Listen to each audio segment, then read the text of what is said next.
अस्सलाम वालेकुम जी, आप देख रहे हैं coverstory.pk और मैं हूं मोहम्मद आजम। उम्मीद करता हूं कि आप सब खुश होंगे और खुशहाल होंगे और खैरियत से होंगे।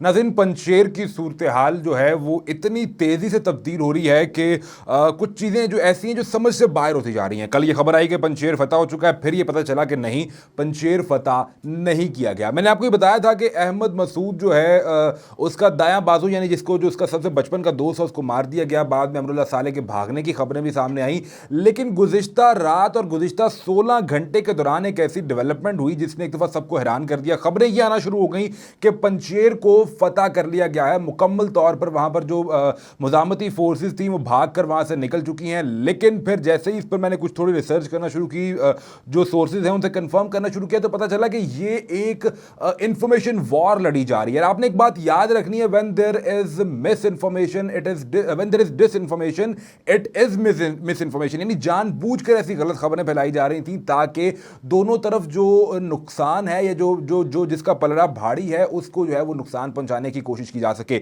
हुआ ये मामला कि पंजशेर में पहले ये खबर आई कि रात गए 9-10 बजे के करीब के पंजशेर फतह हो गया है। फिर ये खबरें आना शुरू हो गई कि नहीं, पंजशेर फतह नहीं हुआ। इस हवाले से बड़ा वाज़ेह ऐलान भी किया गया जो मुजाहिदीन है उनकी जानिब से कि आपने किसी भी खबर पर यकीन नहीं करना जब तक कि जो तर्जुमान हैं उनकी जानिब से वाज़ेह तौर पर कोई डेवलपमेंट सामने नहीं आती। एक बड़ी अहम डेवलपमेंट ये हुई कि DGISI, पाकिस्तान की खुफिया एजेंसी ISI के चीफ जनरल फैज़ हमीद जो हैं वो काबुल पहुंच चुके हैं। वो किस मकसद के लिए काबुल गए हैं, क्यों भारतीय मीडिया की टांगें इससे काम रही हैं, फैज़ हमीद के वहाँ पहुंचने का मकसद क्या था, जो चाय वो पी रहे हैं, बड़ी इसकी हिस्टोरिकली इसकी बड़ी इंपॉर्टेंस है, और फैज़ हमीद का वहाँ पर काम क्या था, ये तमाम तर चीज़ें जो हैं हम आज की इस वीडियो में डिस्कस करेंगे। और मुल्ला याकूब का एक बड़ा अहम बयान भी सामने आया, तो ये तमाम चीज़ें आज की वीडियो में मैं आपके सामने रखता हूँ। लेकिन पहले ज़रूरी यह है कि आप चैनल को सब्सक्राइब करके बेल आइकन को प्रेस कर लीजिए ताकि हमारी आने वाली तमाम नई वीडियोज़ आपको बर वक्त मिलती रहें।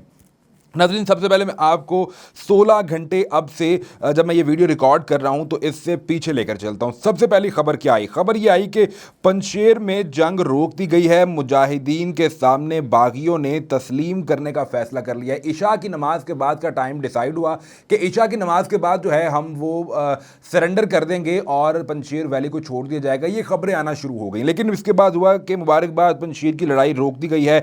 बहुत जल्द जो है वो बागी तस्लीम होने का फैसला कर रहे हैं। जबकि दूसरी तरफ जो मैं आपको बता रहा हूं, इंफॉर्मेशन वॉर लड़ी जा रही थी। नॉर्दर्न अलायंस ने यह कहा कि पंजशेर के अंदर तालिबान फोर्सेस को कहवत के अंदर कैद कर लिया गया है और गुज़िश्ता 2 दिन के अंदर जितनी यहां पर लड़ाई हुई है वो तमाम तरफ खत्म हो चुकी है और जितनी भी फोर्सेस मुजाहिदीन की यहां लड़ रही थी उन सबको कैद कर लिया गया है। अब जब मैंने ये खबर पढ़ी तो फिर मैंने फौरन वीडियो नहीं बनाई। उसकी वजह यह थी कि मैं ये रुक गया इसको चेक करने के लिए, क्रॉस चेक करने के लिए कि मामला असल में है क्या।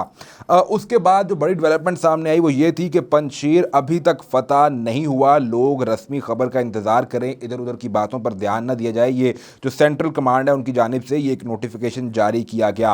पंजशेर के गिरेबान तक जो है वो हाथ पहुंच चुके हैं और वो इस सूरत में पहुंच चुके हैं कि ऑपरेशन बड़ी तेजी से जारी है। मैं आपको ना वो सिचुएशन दिखाता हूं कि मामला खराब होना कहां से शुरू हुआ। ये जो वीडियो आप देख रहे हैं इस वक्त मेरे साथ चल रही है, ये उन टैंकों की वीडियो है जिन पर मुजाहिदीन ने कल शाम को कब्जा कर लिया था, इनको पकड़ लिया था। ये रूसी टैंक हैं जो सोवियत वॉर के दौरान अहमद शाह मसूद ने अपने कब्जे में लिए। अब अहमद शाह मसूद का बेटा अहमद मसूद इन्हें इस्तेमाल कर रहा था। तालिबान ने इन पर कब्जा किया। जब इन पर कब्जा किया तो उसके बाद सबसे पहले आप ये नक्शा देखिए कि शूतल ज़िले पर कब्जा हो चुका था।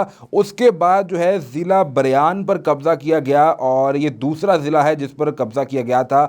आगे मज़ीद बढ़ना शुरू हो गया। जब ये मामला हुए इसके बाद जो है वो 2 सूबों पर फौरन ही एक साथ कब्जा किया गया। वो 2 सूबे कौन थे मैं आपके सामने रख देता हूं। 4 अजला पर टोटल कब्जा हो गया। एक जिसमें जनाब शूतल था, दूसरा अनाबिया था, तीसरा बरयान था और खिंज का सूबा था। यानी 4 सूबे जो थे उन पर कब्जा कर लिया गया। अब अगर आप ये मैप देखें जो आपके सामने है, बरयान, इसमें सूबा शूतल, अनाबिया और खंज पर जब कब्जा किया गया तो 3 तरफ से है जो अटैक करने की कोशिश की गई।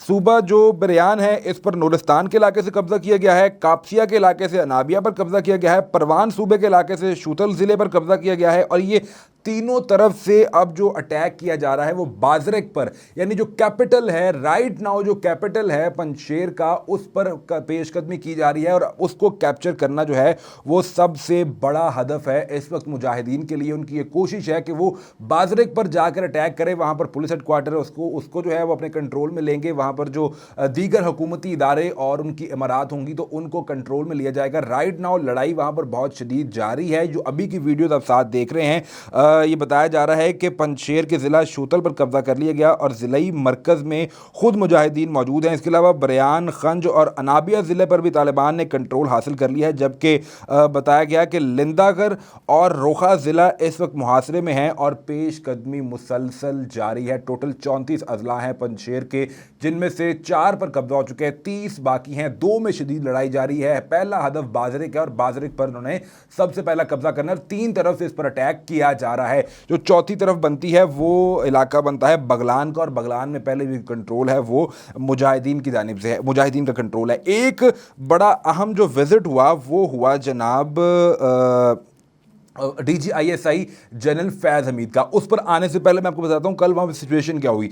जैसे ही ये खबर सामने आई कि पंजशेर को मुकम्मल तौर पर फतह कर लिया गया तो काबुल के अंदर हवाई फायरिंग का सिलसिला शुरू हो गया। जब हवाई फायरिंग का सिलसिला शुरू हुआ तो इसके नतीजे में 17 लोग जो हैं वो जामहक हो गए और 40 से ज़्यादा जो हैं वो जख्मी हो गए। फौरी तौर पर मुजाहिदीन की फ़ौज के कमांडर मुल्ला उमर के बेटे मुल्ला याकूब ने एक बयान जारी किया और उन्होंने अपने तमाम तर मुजाहिदीन को इस बात से रोक दिया कि आपने जो है वो हवाई फायरिंग नहीं करनी। हवाई फायरिंग जो है वो ये पश्तून और अफगान कल्चर का ये हिस्सा है कि वो खुशी के मौके पर या किसी का इस्तकबाल करने के लिए फायरिंग करते हैं। अब मुल्ला याकूब ने अपने गवर्नर्स को कहा क्या है, ये आप देखिए कि इस्लामी हुकूमत के जो चीफ हैं फ़ौज के, वो क्या कह रहे हैं कि अपने सूबों में हवाई फायरिंग से सख्ती से परहेज़ यकीनी बनाएं, किसी भी हालत में हवाई फायरिंग नहीं होगी।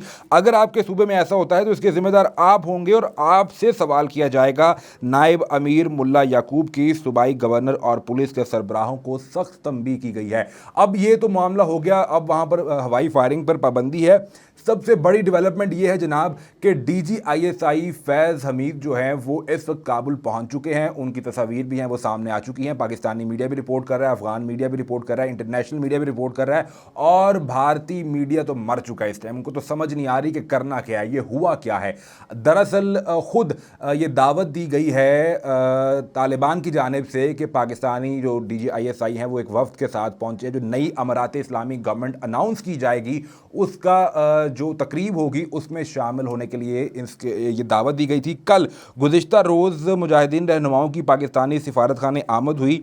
सियासी दफ्तर के वफ्द की दोहा में आमद हुई, जिसको लीड कर रहे थे शेर अब्बास तांकज़ई। आपको याद होगा कि 2 रोज़ पहले यही शेर अब्बास तांकज़ई थे जिनसे भारतीय सफ़ीर की कतर में मुलाकात हुई थी। अब ये गुज़िश्ता रात ये गए पाकिस्तानी सिफारत खाने में, खुद अपने वफ्द के साथ वहाँ जाकर पाकिस्तानी सफ़ीर जो है उनसे मुलाकात की और फिर वहाँ पर यह दावत दी गई कि पाकिस्तान अपने वफ्द को काबुल भेजे और जहां पे नई गवर्नमेंट का ऐलान किया जा रहा है जिसके सरबरा मुल्ला अब्दुल गनी ब्रादर होंगे तो उस गवर्नमेंट में शरीक हों। सिर्फ पाकिस्तान का वफ्द नहीं, वहां पर कतर का वफ्द भी मौजूद है और दीगर ममालिक के वफ्द जो हैं वो भी वहां पर आएंगे और शिरकत करेंगे, जिसमें मुमकिन तौर पर तुर्की हो सकता है, जिसमें चीनी वफ्द हो सकता है, जिसमें रूसी वफ्द हो सकता है। तो ये तमाम तो डेवलपमेंट हुई और भारतीय मीडिया ने लिखना शुरू कर दिया कि पाकिस्तान ये गवर्नमेंट बनवा रहा है और पाकिस्तान का इस गवर्नमेंट को बनाने में जो है वो अहम किरदार है। पाकिस्तान की मर्जी के मुताबिक ये गवर्नमेंट बनाई जा रही है। लेकिन क्या कर सकते हैं जनाब, इनके पेट में दर्द उठेगा, उठता रहेगा, उस वक्त तक उठता रहेगा जब तक पाकिस्तान जो है वो अमन की कोशिशें करता रहेगा, क्योंकि इनका काम बदअमनी फैलाना है, झूठ बोलना है और लोगों को गुमराह करना है।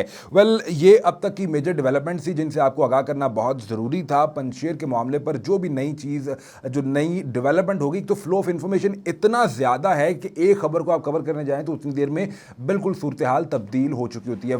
उम्मीद करते हैं कि आज की वीडियो आपको पसंद आई होगी। कमेंट सेक्शन में राय का इजहार कीजिएगा। चैनल का ख्याल रखिएगा। अल्लाह हाफ़िज़।